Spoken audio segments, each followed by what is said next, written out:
شروع کرتے ہیں ایک بظاہر عجیب سے سوال کے ساتھ. کیا یہ ممکن ہے کہ کسی انسان کی زندگی میں ناکامی کی سب سے بڑی وجہ اس کے اپنے ہی شاندار پلانز ہوں؟ اچھا، یہ واقعی ایک بڑا عجیب اور تھوڑا چونکانے والا سوال ہے، کیونکہ عام طور پر تو ہمیں یہی سکھایا جاتا ہے نا کہ اپنے پلان پر ڈٹے رہو. بالکل، کبھی ہمت نہ ہارو، ویسے ہی چلتے رہو. لیکن آج کی اس گہری گفتگو میں ہم اسی روایتی سوچ کا ایک بالکل مختلف پہلو دیکھنے والے ہیں. صحیح، اور میرا خیال ہے یہ پہلو سمجھنا آج کے دور میں بہت ضروری ہو گیا ہے. جی ہاں، ہم دراصل محمد فاروق راشد کی ایک بڑی فکر انگیز تحریر کا تفصیلی جائزہ لے رہے ہیں. اس کا عنوان ہے یادیں اور منصوبے، رکاوٹ بنے ذمہ داری پوری کرنے میں تو راستہ بدلنا ہوگا. یعنی یہ تحریر بنیادی طور پر انسانی زندگی کے دو سب سے اہم ستونوں، ماضی کی یادوں اور مستقبل کے پلانز کو ایک نئے زاویے سے دیکھتی ہے. ایگزیکٹلی. اور آج ہمارا مقصد بھی یہی ہے، یہ سمجھنا کہ کیسے یہ دونوں مثبت چیزیں انسان کو ذہنی اور عملی جمود کا شکار کر سکتی ہیں، اور یعنی اس سے نکلنے کا راستہ کیا ہے. دیکھیں، یہ واقعی ایک ایسا موضوع ہے جو انسانی نفسیات کی بہت گہری تہوں کو چھیڑتا ہے. ہم عام طور پر اپنی یادوں اور اپنے منصوبوں کو اپنی پہچان سمجھتے ہیں، اپنا سب سے بڑا اثاثہ. اور ویسے کسی حد تک یہ سچ بھی تو ہے نا؟ بالکل سچ ہے، لیکن اس تحریر میں جو بات سب سے زیادہ قابل غور ہے وہ یہ نہیں کہ یادیں یا پلانز برے ہیں، بلکہ یہ سمجھنا ہے کہ ہمارا ذہن ان کے ساتھ کیسا سلوک کرتا ہے. اچھا، تو چلیے پھر بالکل بنیاد سے شروع کرتے ہیں.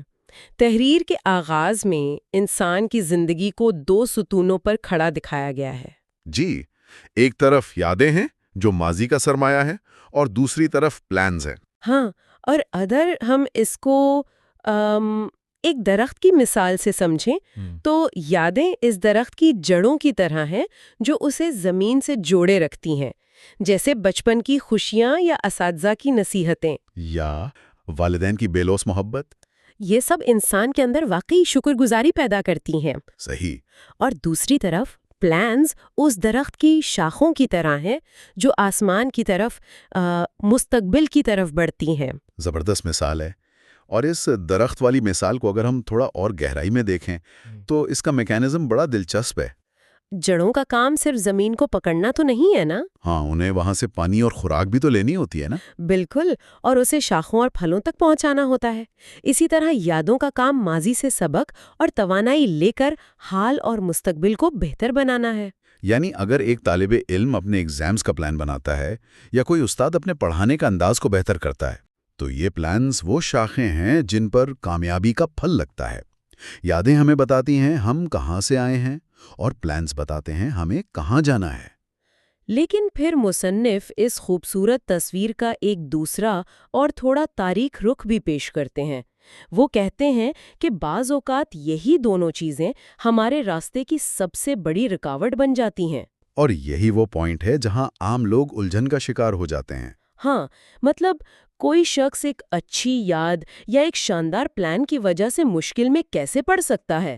اگر اسی درخت کی مثال کو آگے بڑھائیں تو کیا ایسا ہوتا ہے کہ جڑیں اتنی گہری اور موٹی ہو جائیں کہ وہ ساری توانائی خود ہی چوس لیں؟ یہ بہت درست تشبیہ ہے. دیکھیں، مسئلہ یادوں یا پلانز میں نہیں ہوتا، بلکہ حالات کی تبدیلی اور انسان کے ان کے ساتھ جذباتی رویے میں ہوتا ہے. یعنی ہمارا ذہن تبدیلی سے گھبراتا ہے؟ 100% ذہن ہمیشہ اس چیز کو ترجیح دیتا ہے جو جانی پہچانی ہو. یادیں چاہے اچھی ہوں یا بری ہوں، وہ ذہن کے لیے کمفرٹ زون ہوتی ہیں. اچھا، تو جب حال میں مشکلات آتی ہیں تو انسان ماضی میں پناہ ڈھونڈنے لگتا ہے. جی ہاں، وہ کسی پرانی خوشی کو یا یہاں تک کہ کسی پرانی تکلیف کو پکڑ کر بیٹھ جاتا ہے. ذہن سوچتا ہے کہ حال کی انسرٹنٹی کو فیس کرنے سے بہتر ہے کہ ماضی میں ہی رہا جائے. اور اس کا نتیجہ یہ نکلتا ہوگا کہ حال کی جو اصل ذمہ داریاں ہیں وہ نظر انداز ہونے لگتی ہیں. انسان جسمانی طور پر تو حال میں ہوتا ہے، لیکن ذہنی طور پر ماضی کا قیدی بن جاتا ہے. بالکل، وہ ماضی کی یادوں کی اتنی بھاری قیمت چکاتا ہے کہ اس کا حال مفلوج ہو جاتا ہے. یہ تو یادوں کی بات ہو گئی. لیکن کیا پلانز کے حوالے سے بھی ذہن کا یہی طریقہ کار ہوتا ہے؟ ہم مستقبل کے پلانز میں کیسے قید ہو سکتے ہیں؟ پلانز کے معاملے میں ذہن کا کھیل تھوڑا مختلف مگر اتنا ہی خطرناک ہوتا ہے۔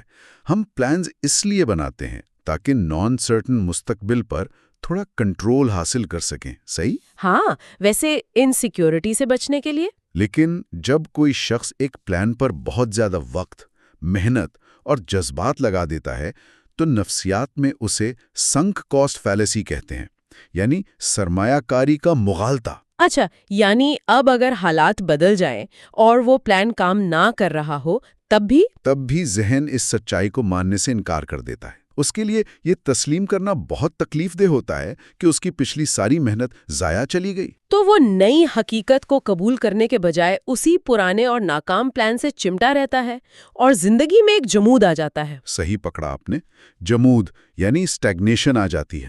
لیکن ایک سیکنڈ، یہاں ایک الجھن پیدا ہوتی ہے اور میں اس پر تھوڑی بحث کرنا چاہوں گی۔ ہم جس معاشرے میں رہتے ہیں وہاں تو بچپن سے یہی سکھایا جاتا ہے نا کہ اپنے ارادوں پر چٹان کی طرح ڈٹے رہو۔ جی مرد، میدان سے بھاگتے نہیں۔ ہاں، اور کامیابی کا راز مسلسل مزاجی میں ہے۔ تو اب اگر ایک پلان میں مشکلات آتی ہیں تو کیا اسے فوراً چھوڑ دینا کمزوری یا ناکامی کی علامت نہیں ہے؟ ہم اس استقامت یعنی پرسسٹنس اور ایک بیجا ضد کے درمیان فرق کیسے کریں گے؟ یہ بہت ہی شاندار اور بنیادی سوال ہے، کیونکہ اسی فرق کو نہ سمجھنے کی وجہ سے بہت سے لوگ فیل ہوتے ہیں۔ استقامت اور ضد کے درمیان فرق سمجھنے کے لیے ہمیں گول اور پاتھ یعنی منزل اور راستے کا فرق سمجھنا ہوگا۔ اچھا، مطلب مقصد اور اس تک پہنچنے کا طریقہ۔ بالکل۔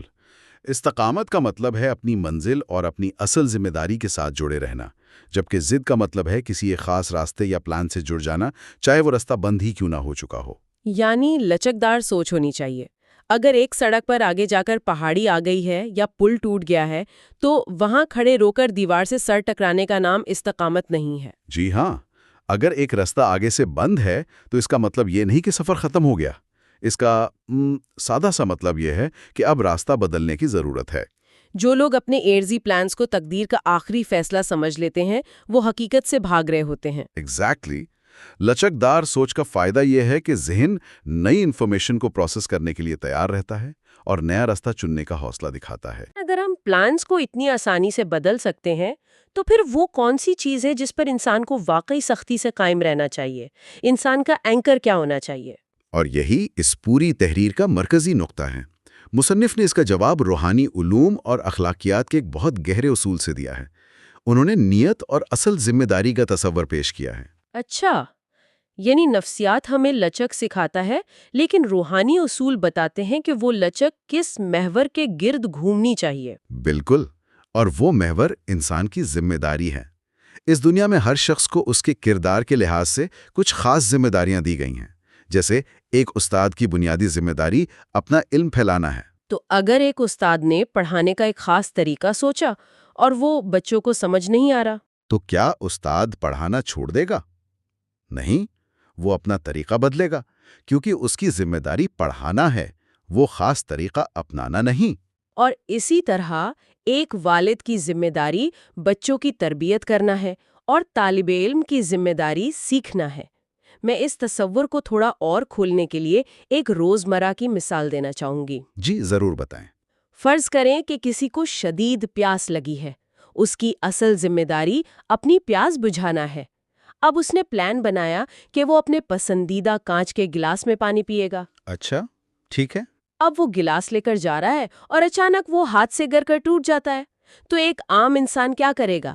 کیا وہ یہ کہے گا کہ میرا پلان ناکام ہو گیا، گلاس ٹوٹ گیا، اس لیے اب میں زندگی بھر پانی نہیں پیوں گا؟ نہیں، ظاہر ہے کوئی ایسا بے وقوفی والا کام تو نہیں کرے گا۔ بالکل، وہ کوئی اور برتن ڈھونڈ لے گا یا شاید اپنے ہاتھوں کی چلو بنا کر پانی پی لے گا، کیونکہ اسے معلوم ہے کہ گلاس تو صرف ذریعہ تھا، اصل ہدف تو پیاس بجھانا تھی۔ بہت ہی اعلیٰ مثال ہے یہ۔ کانچ کا گلاس ٹوٹنا ایک صدمہ ہو سکتا ہے، خاص طور پر اگر اس پہ محنت کی گئی ہو، جو کہ ہمارے پرانے پلانز کے ساتھ ہوتا ہے۔ لیکن جب توجہ پیاس پر ہو تو انسان صدمے سے باہر آ جاتا ہے۔ یعنی اصل ذمہ داری پر فوکس کرنا ہمیں صدمے سے نکالتا ہے۔ جی، اگر ہم تاریخ کو دیکھیں تو ایسے بے شمار افراد کی مثالیں ہیں جنہوں نے حالات کی نزاکت کو دیکھتے ہوئے اپنے برسوں پرانے پلانز ایک جھٹکے میں بدل دیے، لیکن اپنی ذمہ داری نہیں چھوڑی۔ تو روحانیت کی نظر میں راستہ بدلنا کمزوری نہیں، حکمت ہے۔ بلکہ میں تو کہوں گا کہ بعض اوقات جس رستے کے بند ہونے پر انسان رو رہا ہوتا ہے، جسے اپنی بدقسمتی سمجھ رہا ہوتا ہے، وہ دراصل کسی بڑی کائناتی حکمت کا حصہ ہوتا ہے۔ اوہ واؤ، یہ تو پورا زاویہ ہی بدل دیتا ہے۔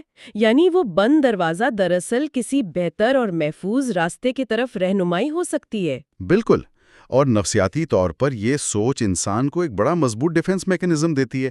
یہی وہ نقطہ ہے جو انسان کو ڈپریشن سے بچاتا ہے۔ مطلب جب آپ کو یقین ہو کہ آپ کی نیت ٹھیک ہے اور آپ ذمہ داری پوری کر رہے ہیں تو پلان فیل ہونے کا ڈر ہی ختم ہو جاتا ہے۔ صحیح، پھر ذہنی دباؤ نہیں ہوتا۔ انسان کو پتا ہوتا ہے کہ میرا کام صرف کوشش کرنا ہے، نتیجے پیدا کرنا ایک برتر طاقت کے ہاتھ میں۔ یہ لچکدار سوچ واقعی کمال کی ہے۔ لیکن دیکھیں، یہ صرف ایک انفرادی مسئلہ تو نہیں رہا نا آج کل۔ تحریر میں اس کو جدید دور کی تبدیلیوں کے ساتھ بھی تو جڑا گیا ہے۔ جی ہاں، اور آج کی دنیا پر نظر ڈالنے سے یہ بات بالکل ٹھیک لگتی ہے۔ ہم ایسے دور میں ہیں جہاں AI، ٹیکنالوجی، اکانومی اتنی تیزی سے بدل رہی ہیں کہ کل کا پلان آج فارغ لگتا ہے۔ ان لوگوں کا جو فلیکسیبلٹی یا ایجلٹی دکھائیں گے، جو ادارے یا لوگ اپنے پرانے طریقوں اور پلانز سے چپٹے رہتے ہیں، وہ تباہ ہو جاتے ہیں۔ یعنی آج کے دور میں کامیاب وہ ہے جس کا مقصد کلیئر ہو لیکن راستے کے انتخاب میں وہ اوپن مائنڈڈ ہو۔ بالکل، تبدیلی کو قبول کرنا اب صرف اچھی عادت نہیں ہے، یہ آج کے دور کی سب سے بڑی سروائیول سکل بن چکی ہے۔ تو اس ساری گہری بحث کا نچوڑ کیا نکلتا ہے؟ جو لوگ انفارمیشن اوورلوڈ اور انسرٹینٹی کی وجہ سے پریشر میں ہیں، ان کے لیے کیا فارمولا ہے؟ آپ خود ہی بتائیں، آپ کے خیال میں کیا فارمولا بنتا ہے؟ میرے خیال میں ذہنی سکون کا فارمولا یہ ہے کہ ماضی سے سبق سیکھیں پر اسے قید خانہ نہ بننے دیں، حال کی ذمہ داری پوری ایمانداری سے ادا کریں اور مستقبل کے پلان ضرور بنائیں، لیکن ریزلٹس کو اللہ کی حکمت پر چھوڑ دیں۔ زبردست، یہی وہ بیلنس ہے جو ایک صحت مند زندگی کی بنیاد ہے۔ جب انسان یہ میکانزم سمجھ لیتا ہے تو زندگی میں ایک عجیب سا سکون آ جاتا ہے۔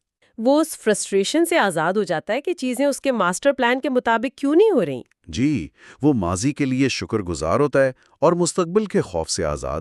یعنی خلاصہ یہ ہے کہ پلان ایک سواری کی طرح ہے، اگر راستے میں سواری خراب ہو جائے تو عقل مند انسان منزل نہیں بدلتا بلکہ سواری بدل لیتا ہے۔ صحیح بات ہے، اگر اپنے بنائے پلانز ذمہ داری پوری کرنے میں رکاوٹ بن رہے ہوں تو ہمت کے ساتھ انہیں بدل لینا چاہیے۔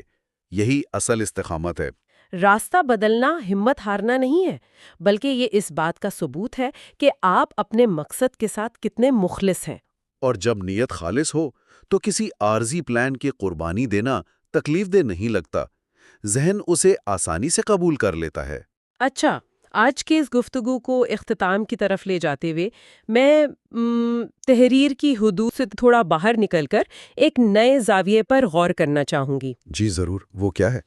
ذرا تصور کریں، کیا یہ ممکن ہے کہ ہماری زندگی کی سب سے بڑی کامیابیاں اور سب سے خوبصورت منزلیں ان راستوں پر ہمارا انتظار کر رہی ہوں جن پر چلنے کا ہم نے کبھی پلان ہی نہیں کیا تھا؟ اوہ، یہ واقعی بہت گہری بات ہے۔ نا؟ کیا یہ نام نہاد رکاوٹیں اور ٹوٹے ہوئے پلانز دراصل کائنات کا وہ کورس کریکشن ہے جو ہمیں زبردستی دھکے دے کر اس راستے سے ہٹا رہے ہیں جو ہمیں اصل ذمہ داری سے دور لے جا رہا تھا؟ یعنی ہماری ناکامیاں دراصل ایک نئے سفر کا آغاز ہو سکتی ہے؟ بالکل، اور میرے خیال میں اس سوال پر سب کو ضرور غور کرنا چاہیے۔ آج کے اس گفتگو میں شرکت کا بہت شکریہ۔